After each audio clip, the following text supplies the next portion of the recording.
ദീപം ദീപം ദീപം. അവളെ ഒന്ന് സിനിമയ്ക്ക് കൊണ്ടുപോകാൻ ആരുമില്ല. ഒരു സിനിമ കാണാൻ കൊതിയാവണു എന്ന് പറഞ്ഞപ്പോ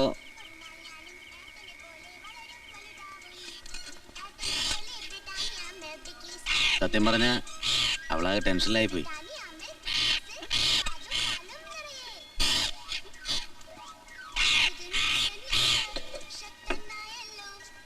ആദ്യം ഞാനും ചെറുപ്പം മുതലേ കളിച്ചു വളർന്നവരാ, നല്ല സുഹൃത്തുക്കളാ ഞങ്ങള് തമ്മില്.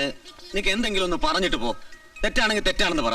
അയ്യോ, തെറ്റും ശരിയൊക്കെ പറയാൻ ഞാൻ ആരാ? നിങ്ങൾ പലരും ഒരുമിച്ച് വീട്ടിൽ വരും, സിനിമയ്ക്ക് പോകും, അതൊക്കെ നിങ്ങളുടെ കാര്യം. നമ്മൾ ഈ വീട്ടിലെ വെറും ഒരു അടുക്കളക്കാരിയല്ലേ.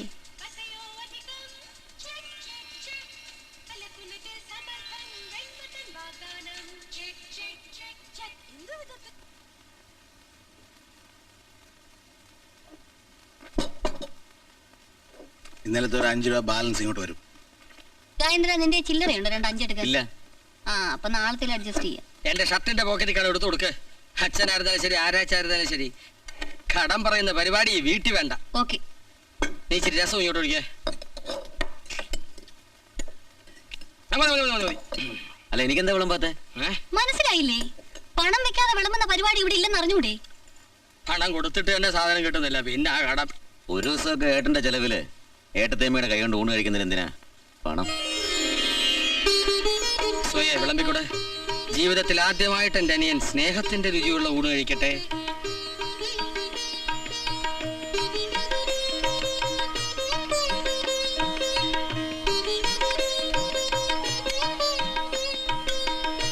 എന്താ, വെള്ളം വല്ലതും വേണോ? എനിക്ക് അകത്തേക്ക് വരാലോ അല്ലേ?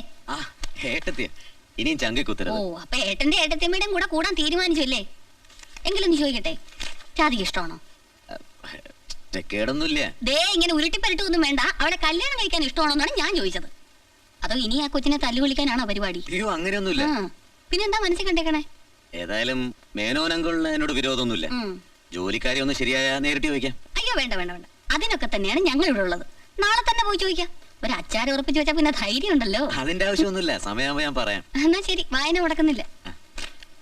അയ്യോ, അല്ല, സിനിമ എങ്ങനെ ഉണ്ടായിരുന്നു? കണ്ടില്ല. ആ, രാധികക്കായ ടെൻഷനായി പോയി. അയ്യോ പാവം. നാളെ നമുക്ക് എല്ലാവർക്കും ഒരുമിച്ച് പോവാം. വിരോധമൊന്നുമില്ലല്ലോ? അയ്യോ, സന്തോഷമുള്ളൂ. അപ്പൊ ഗുഡ് നൈറ്റ്. Good night.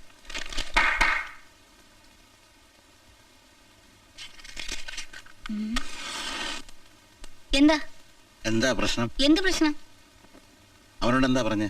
ഞങ്ങൾ ഏട്ടത്തിയമ്മ അനിയനും കൂടെ പലതും പറയും. അതിന് തമ്പി സാറിനെന്താ? ചാപ്പാടൊക്കെ കഴിച്ചില്ലേ? അല്ല, എരിവും പുളിയൊക്കെ പാകമാണല്ലോ. എന്നാലേ ചെന്ന് കിടന്ന് ഉറങ്ങ. വെറുതെ എന്തിനാ ആവശ്യമില്ലാത്ത കാര്യത്തിലൊക്കെ ഇടപെടുന്നേ?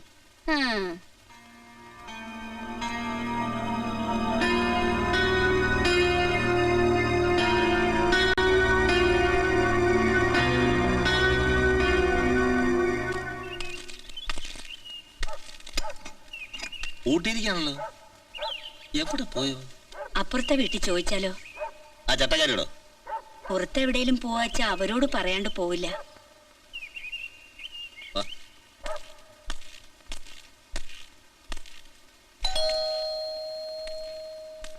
എന്തിനാ തൂക്കി പിടിച്ചോണ്ട് നിക്കണേ? അങ്ങോട്ട് വെച്ചൂടെ?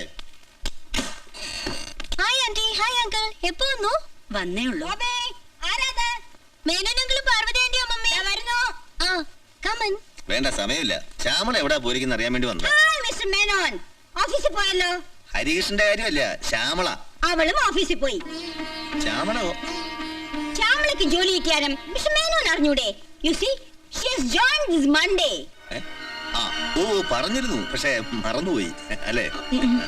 താക്കോൽ ഇവിടെ തന്നിട്ടുണ്ട്. ഹാമിൻ.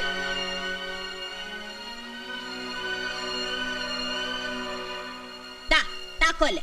മിസ്സസ് മേനോൻ അകത്ത് വരണം. നല്ല ഒരു ചായ കുടിച്ചിട്ട് പോവാം. വേണ്ട, പിന്നൊരിക്കലാവാ. വാ മിസ്റ്റർ മേനോൻ. പറയാമേ? വാട്ട്? വേണ്ടെങ്കി വേണ്ട, ഓ. ആ, മിസ്റ്റർ മേനോൻ മറന്നുപോയി. ഗ്യാസ് വന്നാലേ വാങ്ങിച്ചു വെക്കാൻ പറഞ്ഞു. 100 രൂപ കൊടുക്കണം. മറക്കല്ല. ആ, സൂപ്പർ മാർക്കറ്റിൽ നിന്ന് വാങ്ങിക്കാനുള്ള സാധനങ്ങളെ ലിസ്റ്റ് എഴുതി അവിടെ ഡൈനിങ് ടേബിളിന്റെ മുകളിൽ വെച്ചിട്ടുണ്ട്. മറക്കാതെ വാങ്ങിച്ചു വെക്കാൻ പറഞ്ഞു. മറക്കണ്ട. ആ, മിസ്റ്റർ മേനോൻ, ഒന്ന് നിന്നേ. ഞാൻ മറന്നുപോയി. മാവ് കലക്കി ഫ്രിഡ്ജിനകത്ത് വെച്ചിട്ടുണ്ട്. ദോശ ചുട്ടു വെക്കാൻ പറഞ്ഞു. രാത്രിത്തേക്കാ, മറക്കണ്ട. 10 എണ്ണം കേട്ടോ. മിസ്റ്റർ മേനോൻ, ഒരു കാര്യം കൂടി, ഒരേ ഒരു കാര്യം കൂടി. താനൊന്ന് പിടിച്ചേ, ഒന്ന് പിടിക്കാൻ. ഇനി എന്തൊക്കെ പണികളാ ഏൽപ്പിച്ച ചോദിച്ചു. വെറുതെ അവരോട് എന്തിനാ ദേഷ്യപ്പിക്കുന്നേ? ഞാനൊരു അത്യാവശ്യ കാര്യം പറയുന്ന ഇപ്പൊ പറയുന്നില്ല. പോ, പിന്നെ പറയാം.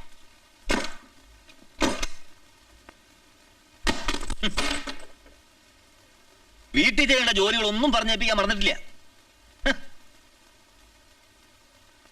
നമ്മള് കാശിലേക്കൊന്നും അല്ല പോയത്, ഗോപീഷ്ണ വീട്ടിലേക്കല്ലേ. അവിടെ മരുന്ന് വന്ന് അച്ഛാ ശ്യാമളയ്ക്ക് ഇങ്ങനെ ജോലി കിട്ടി, അടുത്ത ആഴ്ച മുതൽ അവള് ജോലിക്ക് പോകണമെന്ന് ഒരു വാക്ക് പറയായിരുന്നില്ലേ? ആ ഇല്ല, ഇതേ ഇവിടെ ഇരിപ്പുണ്ടല്ലോ ഒരു കുന്ത്രാണ്ടം. ഇതെടുത്ത് കറക്കി ഒരു വാക്ക് പറഞ്ഞ വായിലെ മുത്തു ഒഴിയൂ. അപ്പൊ അത്രേ ഉള്ളൂ. അയൽവക്കത്തുള്ളവർ പറഞ്ഞിട്ട് വേണം സ്വന്തം മരുമോള് ജോലിക്ക് പോയ കാര്യം അച്ഛനും അമ്മയും അറിയാൻ. ദേ തൊലി പൊളിയണു. എന്റെ ഈശ്വര, അവളെ ജോലിക്ക് പറഞ്ഞയക്കാൻ മാത്രമുള്ള എന്ത് ബുദ്ധിമുട്ടാ എന്റെ കുട്ടിക്കുണ്ടായേ. പണത്തിന് നല്ല ഞെരുക്കം ഉണ്ടാവും. പറയാണ്ട് മനസ്സിൽ ഒതുക്കിക്കൊണ്ട് നടക്കും. വെറുതെ എന്നെ കൊണ്ടൊന്നും പറയിപ്പിക്കണ്ട. ഒരു വാക്ക് പറഞ്ഞില്ലല്ലോ എന്ന് കരുതി ബാക്കിയുള്ളത് ഇവിടെ കിടന്ന് ഉരുകണു. അപ്പോഴാണ് എന്റെ ഒരു പെട്ടി എടുത്തിട്ട് പോയേ പോയേ. ആ അമ്മേ, ഒരു 2 ദോശ കൂടി എടുത്തേ. ആവോ എന്തൊരു വിശപ്പാ. എവിടെയെങ്കിലും ഇരുന്ന് തിന്നൂടെ? എന്തിനാ ഈ വെപ്രാളം കാണിക്കണേ? ഓഹോ,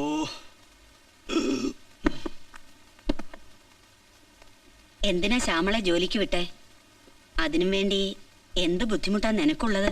തിറ്റി ലൈഫ് എന്ന് പറഞ്ഞാൽ നമ്മുടെ പട്ടക്കാട് വരുന്നു അല്ലമ്മേ. ഭയങ്കര ചെലവാ. നമ്മുടെ സ്റ്റാറ്റസ് അനുസരിച്ച് ജീവിക്കണ്ടേ. ഒരാളുടെ ശമ്പളം കൊണ്ടൊന്നും കാര്യങ്ങൾ നടന്നു പോവില്ല. ശ്യാമള ജോലിക്ക് പോണ കാര്യം പറഞ്ഞില്ലെന്നും പറഞ്ഞ് അച്ഛൻ പിണങ്ങിയിരിക്കുക. നല്ലൊരു ജോലി ഒത്തു വന്നപ്പോ എന്തിനാ വേണ്ടെന്ന് വെക്കണേ? ഇന്നത്തെ കാലത്ത് ഒരു ജോലി കിട്ടുക എന്ന് പറഞ്ഞാൽ അത്ര നിസ്സാര കാര്യമൊന്നുമല്ല. വീടിന്റെ ലോൺ, ഫ്രിഡ്ജിന്റെ ലോൺ, ഇതൊക്കെ അടച്ചു തീർക്കണ്ടേ? ആ പിന്നെ അച്ഛൻ 500 രൂപ വെച്ച് കൊടുക്കാമെന്ന് പറഞ്ഞിരുന്നത് അടുത്തങ്ങ് പറ്റുമെന്ന് തോന്നുന്നില്ല. അല്ല, അല്ലെങ്കിൽ തന്നെ അച്ഛനോട് പണത്തിന്റെ ആവശ്യമൊന്നുമില്ലല്ലോ. പിന്നെ രാധികയുടെ കാര്യമാകുമ്പോഴല്ലേ അതപ്പോ നോക്കാം.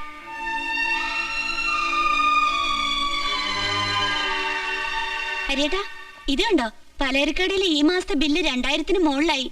ഇങ്ങനെ പോയാ അമ്മേ ഒക്കെ ഒന്ന് സൂക്ഷിച്ചും കണ്ടേട്ടാ.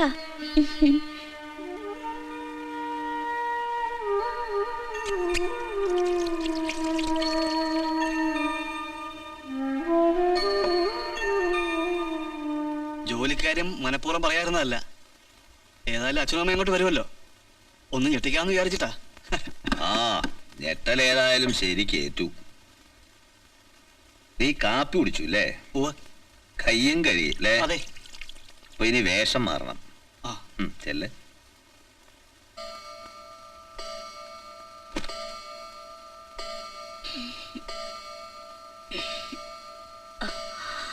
ഈശ്വര,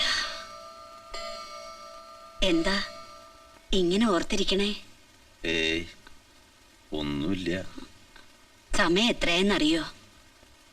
കാലത്തെ എണീക്കേണ്ടതല്ലേ? എന്തിനാ ഇങ്ങനെ ഉറക്കം ഇളക്കണേ? ഉറക്കം വരുന്നില്ല. അതെന്താ? കണക്കൂട്ടലുകളൊക്കെ തെറ്റുകയാണോ എന്നൊരു സംശയം. മേന്ന് വെറുതെ തോന്നണതാ. ശ്യാമള എന്താ പറഞ്ഞെന്ന് കേക്കണോ? ഇങ്ങനെ പെട്ടിയും തൂക്കി എന്തിനാ അങ്ങോട്ടും ഇങ്ങോട്ടും അലയണേ? സ്ഥിരമായിട്ട് ഇവിടെ നിന്നൂടെന്ന്.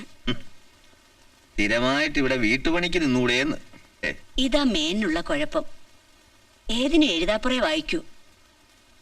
നമ്മുടെ മക്കൾക്ക് വേണ്ടി ചെയ്യണത് എങ്ങനെയാ വീട്ടുപണിയാവുക? അങ്ങനെ അല്ലാന്ന് വിശ്വസിക്കാൻ നോക്കുന്നുണ്ട്. പക്ഷേ ഒരു പക്ഷേ ഇല്ല.